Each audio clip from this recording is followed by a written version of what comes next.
On the third day of rain, they had killed so many crabs inside the house that Pelayo had to cross his drenched courtyard and throw them into the sea, because the newborn child had a temperature all night, and they thought it was due to the stench. The world had been sad since Tuesday. Sea and sky were a single ash-gray thing, and the sands of the beach, which on March nights glimmered like powdered light, had become a stew of mud and rotten shellfish. The light was so weak at noon that when Pelayo was coming back to the house after throwing away the crabs, it was hard for him to see what it was that was moving and groaning in the rear of the courtyard. He had to go very close to see that it was an old man, a very old man, lying face down in the mud, who, in spite of his tremendous efforts, couldn't get up, impeded by his enormous wings. Frightened by that nightmare, Pelayo ran to get Elisenda, his wife, who was putting compresses on the sick child, and he took her to the rear of the courtyard. They both looked at the fallen body with a mute stupor. He was dressed like a rag picker. There were only a few faded hairs left on his bald skull and very few teeth in his mouth, and his pitiful condition of a drenched great-grandfather took away any sense of grandeur he might have had. His huge buzzard wings, dirty and half-plucked, were forever entangled in the mud. They looked at him so long and so closely that Pelayo and Elisenda very soon overcame their surprise and in the end found him familiar. Then they dared speak to him, and he answered in an incomprehensible dialect with a strong sailor's voice. That was how they skipped over the inconvenience of the wings, and quite intelligently concluded that he was a lonely castaway from some foreign ship wrecked by the storm. And yet they called in a neighbor woman who knew everything about life and death to see him, and all she needed was one look to show them their mistake. "He's an angel," she told them. "He must have been coming for the child, but the poor fellow is so old that the rain knocked him down." On the following day, everyone knew that a flesh-and-blood angel was held captive in Pelayo's house. Against the judgment of the wise neighbor woman, for whom angels in those times were the fugitive survivors of a celestial conspiracy, they did not have the heart to club him to death. Pelayo watched over him all afternoon from the kitchen, armed with his bailiff's club, and before going to bed he dragged him out of the mud and locked him up with the hens in the wire chicken coop. In the middle of the night, when the rain stopped, Pelayo and Elisenda were still killing crabs. A short time afterward, the child woke up without a fever and with a desire to eat.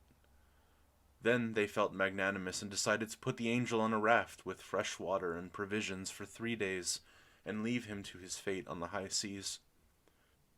But when they went out into the courtyard with the first light of dawn, they found the whole neighborhood in front of the chicken coop having fun with the angel, without the slightest reverence, tossing him things to eat through the openings in the wire as if he weren't a supernatural creature, but a circus animal. Father Gonzaga arrived before 7 o'clock, alarmed at the strange news. By that time, onlookers less frivolous than those at dawn had already arrived, and they were making all kinds of conjectures concerning the captive's future. The simplest among them thought that he should be named mayor of the world. Others of sterner mind felt that he should be promoted to the rank of 5-star general in order to win all wars. Some visionaries hoped that he could be put to stud in order to implant the earth a race of winged wise men who could take charge of the universe. But Father Gonzaga, before becoming a priest, had been a robust woodcutter. Standing by the wire, he reviewed his catechism in an instant and asked them to open the door so that he could take a close look at that pitiful man who looked more like a huge decrepit hen among the fascinated chickens. He was lying in the corner, drying his open wings in the sunlight among the fruit peels and breakfast leftovers that the early risers had thrown him. Alien to the impertinences of the world, he only lifted his antiquarian eyes and murmured something in his dialect when Father Gonzaga went into the chicken coop and said good morning to him in Latin. The parish priest had his first suspicion of an impostor when he saw that he did not understand the language of God or how to greet his ministers. Then he noticed that he had seen close up he was much too human. He had an unbearable smell of the outdoors. The backside of his wings was strewn with parasites, and his main feathers had been mistreated by terrestrial winds, and nothing about him measured up to the proud dignity of angels. Then he came out of the chicken coop and in a brief sermon warned the curious against the risks of being ingenuous. He reminded them that the devil had the bad habit of making use of carnival tricks in order to confuse the unwary. He argued that if wings were not the essential element in determining the difference between a hawk and an airplane, they were even less so in the recognition of angels. Nevertheless, he promised to write a letter to his bishop, so that the latter would write his primate, so that the latter would write to the supreme pontiff, in order to get the final verdict from the highest courts. His prudence fell on sterile hearts. The news of the captive angel spread with such rapidity that after a few hours the courtyard had the bustle of a marketplace, and they had to call in troops with fixed bayonets to disperse the mob that was about to knock the house down. Elisenda, her spine all twisted from sweeping up so much marketplace trash, then got the idea of fencing in the yard and charging 5 cents admission to see the angel. The curious came from far away. A traveling carnival arrived with a flying acrobat who buzzed over the crowd several times, but no one paid any attention to him, because his wings were not those of an angel, but rather those of a sidereal bat. The most unfortunate invalids on earth came in search of health, a poor woman who since childhood had been counting her heartbeats and had run out of numbers. A Portuguese man who couldn't sleep because the noise of the stars disturbed him. A sleepwalker who got up at night to undo the things he had done while awake, and many others with less serious ailments. In the midst of that shipwreck disorder that made the earth tremble, Pelayo and Elisenda were happy with fatigue, for in less than a week they had crammed their rooms with money, and the line of pilgrims waiting their turn to enter still reached beyond the horizon. The angel was the only one who took no part in his own act. He spent his time trying to get comfortable in his borrowed nest, befuddled by the hellish heat of the oil lamps and sacramental candles that had been placed along the wire. At first they tried to make him eat some mothballs, which, according to the wisdom of the wise neighbor woman, were the food prescribed for angels. But he turned them down, just as he turned down the papal lunches that the penitents brought him, and they never found out whether it was because he was an angel or because he was an old man, that in the end ate nothing but eggplant mush. His only supernatural virtue seemed to be patience, especially during the first days when the hens pecked at him, searching for the stellar parasites that proliferated in his wings, and the cripples pulled out feathers to touch their defective parts with, and even the most merciful threw stones at him, trying to get him to rise so that they could see him standing. The only time they succeeded in arousing him was when they burned his side with an iron for branding steers, for he had been motionless for so many hours that they thought he was dead. He awoke with a start, ranting in his hermetic language with the tears in his eyes, and he flapped his wings a couple of times, which brought on a whirlwind of chicken dung and lunar dust, and a gale of panic that did not seem to be of this world. Although many thought that his reaction had not been one of rage but of pain, from then on they were careful not to annoy him, because the majority understood that his passivity was not that of a hero taking his ease, but that of a cataclysm in repose. Father Gonzaga held back the crowd's frivolity with formulas of maidservant inspiration, while awaiting the arrival of a final judgment on the nature of the captive. But the mail from Rome showed no sense of urgency. They spent their time finding out if the prisoner had a navel, if his dialect had any connection with Aramaic, how many times he could fit on the head of a pin, or whether he wasn't just a Norwegian with wings. Those meager letters might have come and gone until the end of time if a providential event had not put an end to the priest's tribulations. It so happened that during those days, among so many other carnival attractions, there arrived in the town the traveling show of the woman who had been changed into a spider for having disobeyed her parents. The admission to see her was not only less than the admission to see the angel, but people were permitted to ask her all manner of questions about her absurd state, and to examine her up and down so that no one would ever doubt the truth of her horror. She was a frightful tarantula, the size of a ram and with the head of a sad maiden. What was most heart-rending, however, was not her outlandish shape, but the sincere affliction with which she recounted the details of her misfortune. While still practically a child, she had sneaked out of her parents' house to go to a dance, and while she was coming back through the woods after having danced all night without permission, a fearful thunderclap rent the sky in two, and through the crack came the lightning bolt of brimstone that changed her into a spider. Her only nourishment came from the meatballs that charitable souls chose to toss into her mouth. A spectacle like that, full of so much human truth and with such a fearful lesson, was bound to defeat, without even trying, that of a haughty angel who scarcely deigned to look at mortals.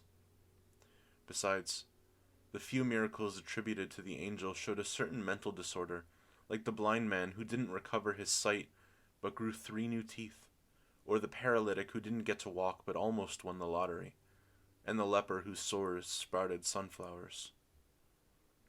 Those consolation miracles, which were more like mocking fun, had already ruined the angel's reputation when the woman who had been changed into a spider finally crushed him completely. That was how Father Gonzaga was cured forever of his insomnia, and Pelayo's courtyard went back to being as empty as during the time it had rained for 3 days and crabs walked through the bedrooms. The owner of the house had no reason to lament. With the money they saved, they built a 2-story mansion with balconies and gardens and high netting so that crabs wouldn't get in during the winter, and with iron bars on the windows so that angels wouldn't get in. Pelayo had also set up a rabbit warren close to town and gave up his job as a bailiff for good, and Elisenda brought some satin pumps with high heels and many dresses of iridescent silk, the kind worn on Sunday by the most desirable women in those times. The chicken coop was the only thing that didn't receive any attention. If they washed it down with craolin and burned tears of myrrh inside it every so often, it was not in homage to the angel, but to drive away the dung-heap stench that still hung everywhere like a ghost and was turning the new house into an old one.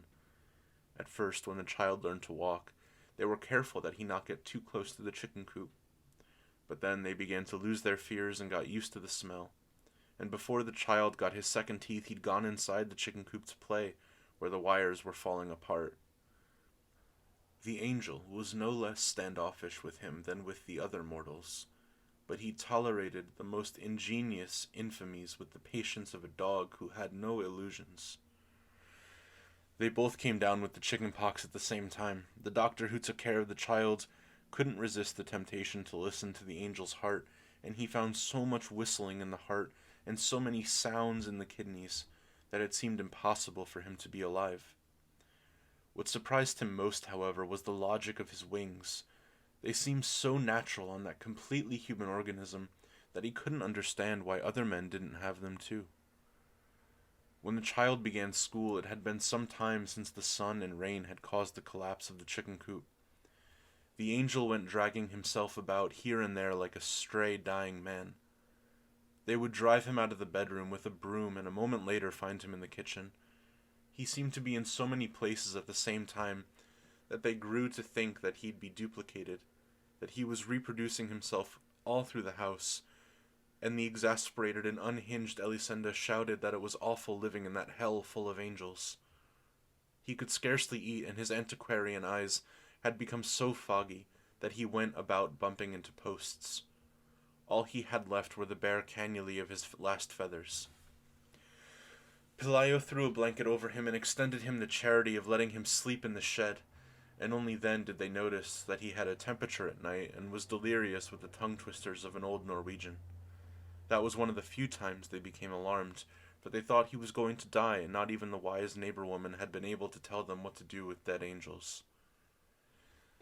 And yet, he not only survived his worst winter, but seemed improved with the first sunny days.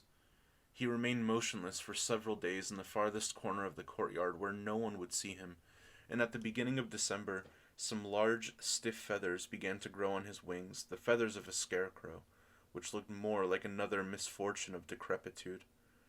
But he must have known the reason for those changes, for he was quite careful that no one should notice them, that no one should hear the sea chanties that he sometimes sang under the stars.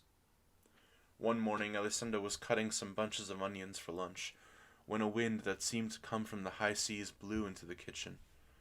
Then she went to the window and caught the angel in his first attempts at flight.